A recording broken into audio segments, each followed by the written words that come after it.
Hi friends, అందరిలా ఉన్నా బాగున్నా. Welcome back to my channel recipes with Rupa. ఈరోజు దోసకాయ పచ్చడి చేయించబోతున్నానండి.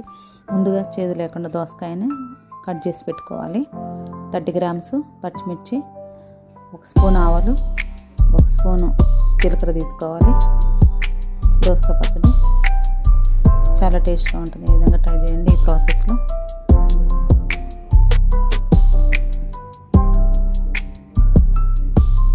3 స్పూన్స్ పల్లీలు తీసుకోవాలి. 2 స్పూన్స్ ఆయిల్ వేసుకొని పల్లీని రోస్ట్ చేసుకోవాలి. ఈ విధంగా కలబెట్టుకుంటూ ఉండాలి, మాడిపోకుండా. చాలా బాగుంటుందండి దోసకాయ పచ్చడి. ఒకసారి ట్రై చేసి చూడండి. దోసకాయ ఒక్కోసారి ఇత్తులు చేదుగా ఉంటాయి, ఇత్తులతో పాటు మామూలు కండ కూడా చేదుగా ఉంటుంది. ఒకవేళ చేదు ఉంటే పక్కకు పెట్టేసి మరొకటి తీసుకొని మంచి దోసకాయని తీసుకొని కట్ చేసి పెట్టుకోండి. ముక్కలుగా చిన్న చిన్న ముక్కలు కట్ చేసి పెట్టుకోండి. చూడండి, పచ్చిమిర్చి 30 గ్రామ్స్ తీసుకున్నాను. నేను బాగా కారం ఉన్నాయి కొన్ని తీసుకున్నాను, కారం లేని కొన్ని తీసుకున్నాను అనమాట. మొత్తం కలిపి ఒక 30 గ్రామ్స్ తీసుకున్నాను. ఈ విధంగా రోస్ట్ చేసుకొని ఈ పచ్చడి అనేది కొద్దిగా కారం ఉంటేనే బాగుంటుంది. అన్నంలోకి వేడివేడిగా అన్నంలోకి తింటే చాలా టేస్టీగా ఉంటుంది అనమాట. సో ఈ విధంగా తీసుకోవాలి. పచ్చిమిర్చి పల్లీలని రోస్ట్ చేసుకోవాలి.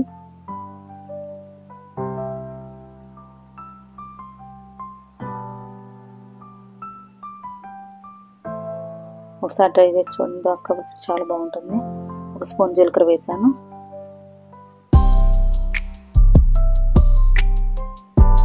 ఒకసారి రోస్ట్ చేసుకోవాలి. చాలా టేస్టీగా ఉంటుందండి. ఒకసారి ట్రై చేసి చూడండి. దోసకాయ పచ్చడి వేడివేడి అన్నంలోకి చపాతీలు కూడా తినొచ్చండి. చాలా టేస్టీగా ఉంటుంది. చాలా ఈజీగా కూడా చేసుకోవచ్చండి. ఈ విధంగా చాలా టేస్ట్గా ఉంటుంది. 1 స్పూన్ నువ్వులు వేస్తున్నాను. చాలా టేస్టీగా ఉంటుంది నువ్వులు వేయడం వల్ల. దోసకాయ చట్నీ అనేది చాలా టేస్టీగా ఉంటుంది. ఒకసారి రోస్ట్ చేసుకున్నాము. ఈవెన్గా కుక్ అయ్యేటట్టు కలబెట్టుకున్నాము.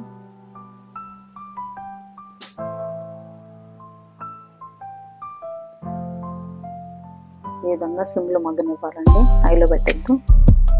స్టవ్ని సిమ్లోనే వేయించుకోవాలి, లేకపోతే మాడిపోతాయి. సో ఈ విధంగా రోస్ట్ చేసుకోవాలి, కలిపుకుంటూ సన్నమంట.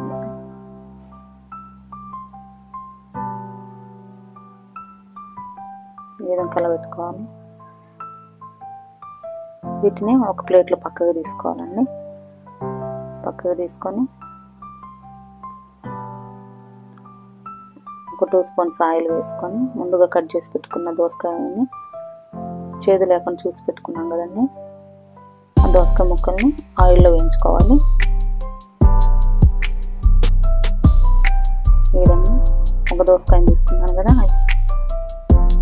ఒక 60% కుక్ అయ్యే వరకు రోస్ట్ చేసుకోవాలి. ఆయిల్లో 2 స్పూన్స్ ఆయిల్ వేసుకున్నాను కదా, అందులో రోస్ట్ చేసుకోవాలి.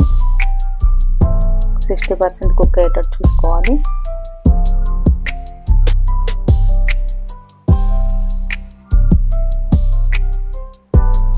కొద్దిగా ఒక 1/2 టీ స్పూన్ సాల్ట్ వేస్తున్నాను. తొందరగా కుక్ అవుతుంది కదా, సో తొందరగా మగ్గడం కోసం ఒక 1/2 టీ స్పూన్ సాల్ట్ వేసాను. ఒక 1/2 టీ స్పూన్ పసుపు కూడా వేస్తున్నాను. ఈ విధంగా దోసకాయలు మగ్గబెట్టుకోవాలి. 60%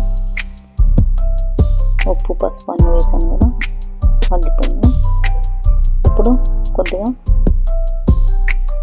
కరివేపాకు వేసాను.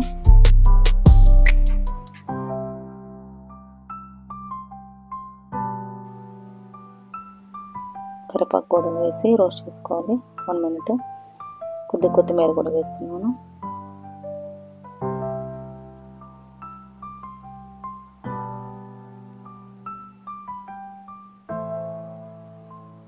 కొత్తిమీర కూడా వేసుకొని రోస్ట్ చేసుకోవాలి.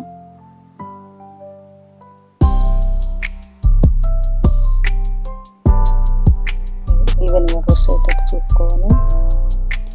సో చాలా టేస్టీగా ఉంటుంది. ఒకసారి ట్రై చేసి చూడండి. ట్రై చేసి చూసి నా కామెంట్ ఎలా వచ్చిందో.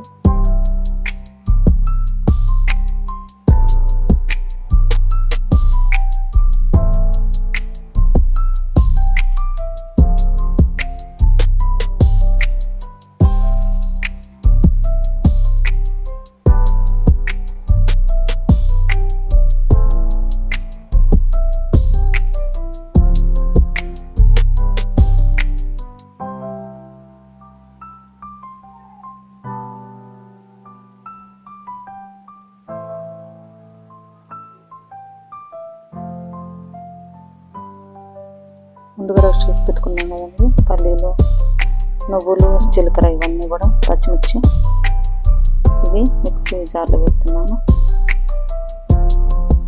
ఈ విధంగా దోసకాయ ముక్కలు కూడా మిక్సీ జార్లో వేసుకొని మిక్సీ పట్టుకోవాలండి. మరి మిక్సీ మెత్తగా పట్టుకోవద్దు, కొద్దిగా పలుకుగా ఉంటేనే బాగుంటుంది. మనం తినేటప్పుడు కొద్దిగా పలుకుగా పంటికి తగిలితేనే బాగుంటుంది. ఒక స్పూను సాల్ట్ వేస్తున్నాను. ఆల్రెడీ దోసకాయలు మగ్గేటప్పుడు 1/2 టీ స్పూను సాల్ట్ వేసాను కదా, చూసి వేసుకోవాలి. మీరు రుచి తగినంత సాల్ట్ వేసుకోండి. పచ్చిమిర్చి కూడా రుచికి తగినంత వేసుకున్నారు. ఇదిగోండి ఈ విధంగా పచ్చడి తీసుకోవాలి, పట్టుకోవాలండి. 1 స్పూన్ సాల్ట్ వేస్తున్నాను. ఆల్రెడీ దోసకాయ ముక్కలు మగ్గేటప్పుడు 1/2 స్పూను సాల్ట్ వేసాను. సో చూసుకొని వేసుకోండి, రుచికి తగినంత సాల్ట్ వేసుకోండి.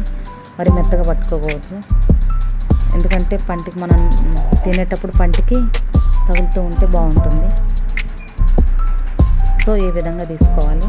ఒక 3 స్పూన్స్ ఆయిల్ వేస్తున్నాను తాలింపు కోసం. నూనె కాగిన తర్వాత 1 స్పూన్ పచ్చిపప్పు, ఆవాలు, 1 స్పూన్ ఆవాలు, 1 స్పూన్ జీలకర్ర ఇవన్నీ కూడా తాలింపులో వేసుకోవాలి.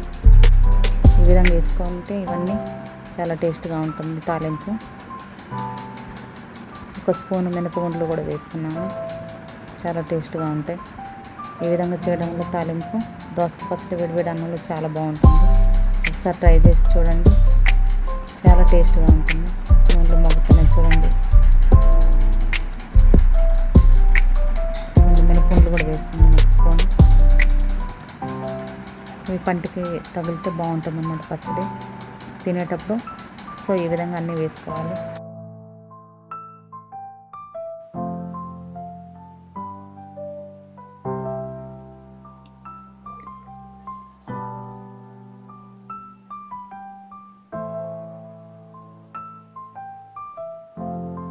ఈ విధంగా మగ్గనివ్వాలి. సిమ్లో పెట్టుకొని తాలింపు మగ్గనివ్వాలి. ఎల్లిపాయ తీసుకున్నానండి, 4 రెబ్బల ఎల్లిపాయ తీసుకొని పచ్చిగా దంచి వేసాను. ఇది ఫ్లేవర్ బాగుంటుంది, ఎల్లిపాయ ఫ్లేవర్ చాలా టేస్టీగా ఉంటుంది. సో ఈ విధంగా దంచి వేసుకుంది.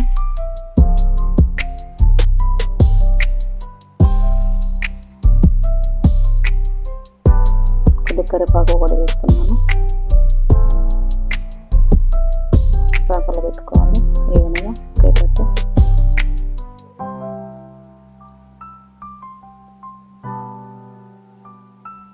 మిక్సీ జార్లో పచ్చడి తీసుకున్నాను కదండి, ఆ పచ్చడి ఇప్పుడు తాలింపులు వేస్తున్నాను. ఈ విధంగా మొత్తం పచ్చడి అంతా కూడా నీట్గా తీసుకొని కడాయిలో తాలింపులు వేసుకోవాలి. చాలా టేస్టీగా ఉంటుంది. ఒకసారి పచ్చడి ఈ విధంగా ట్రై చేసి చూడండి. మీకు నచ్చితే లైక్ చేయండి, షేర్ చేయండి, సబ్స్క్రైబ్ చేసుకోండి.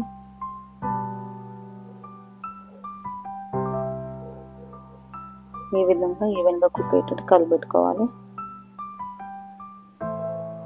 కొద్దిగా ఆయిల్ ఎక్కువ వేసుకోండి, తాలింపులో బాగుంటుంది.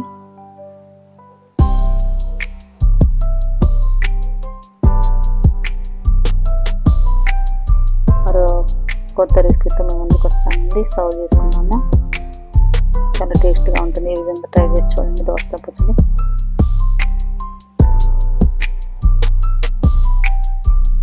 చాలా టేస్టీగా ఉంది. దోసకాయ పచ్చడి రెడీ అయిపోయింది.